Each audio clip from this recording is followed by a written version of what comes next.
Kusangana kwatiri kuita zvekare pano paHatari 263 pano pachange ndichikuzivisai manews updates ezvinhu zviri kuitika munyika yedu yeZimbabwe. Tisati tenda kure.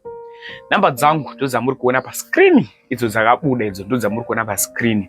Namba idzi dzinoita kuWhatsApp chete. Ndadziisira kuti kune vaya vari kutaura neni vachida kuitwa mainterviews vane zvinonetsa mukati meraramo yavo kana kuti vane nyaya yavari kuda kuzivisa kumhuri yeZimbabwe vasangana nematambudziko. Mahara kuti ndikuite interview and then ndivandaiposta pano paHatari 263. Kana uchiri munyowani pa this YouTube channel, subscribe mahara utina on the notification bell. Uyezve likes enyu akanyanya kukosha zvikuru. Zvinobatsira kuti video rino ringe richiendeswa kune avo vanenge vasati vaona this video. Udzanai hama neshamwari kuti Hatari 263 anobatsira nema-updates.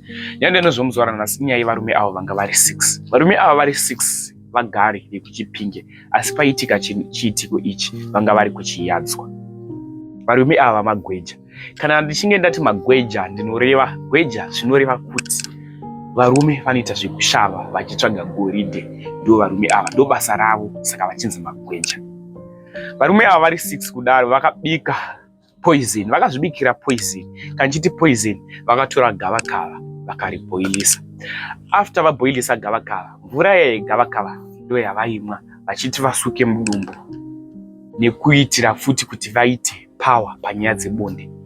After vaita izvizvi, hama dzangu, tazoreceiva kuti varume 4 vafa, vamwe 2 vamanyiswa kuchipatara. Zvinorwadza, zvinosereresa. Kana ungosati waedza zvinhu zvekubika gavakava izvi uchifunga kuti tinosuka mudumbu, unofa. Nomborota zvinofunga comment section pamusoro penyaya yevarume ava. Rest in peace. Vafira kuti vasuke mudumbu nekuita simba pabonde. Zorai murugare. Vanga vasina tarisiro izvi, vanga vasingazvifungiri kuti pavachamwa vachafa. Vaifunga kuti vachasuka mudumbu nekuita power panyaya dzebonde, asi vatisiya. Zorai murugare. Kune varida kuona mapictures evarume ava, namba dzangu namboditi dziri pascreen. Uyai kuWhatsApp ndikupe pic revarume ava kuti tirise pano pa YouTube tinovharisirwa account yedu. Account yedu yeYouTube iyi haidi kuona munhu akafa. Tinovharirwa account yedu takazotadza kuwana ma-updates kubva pano paHatari 263. Ndichikutendai zvikuru nesupport yamuri kupa pano pa this YouTube channel. Macases azara munyika yedu yeZimbabwe, macases evanhu vari kufa nguva isati yasvika, vari kuzviuraya pachavo. Ava vakatozvibikira vega poison.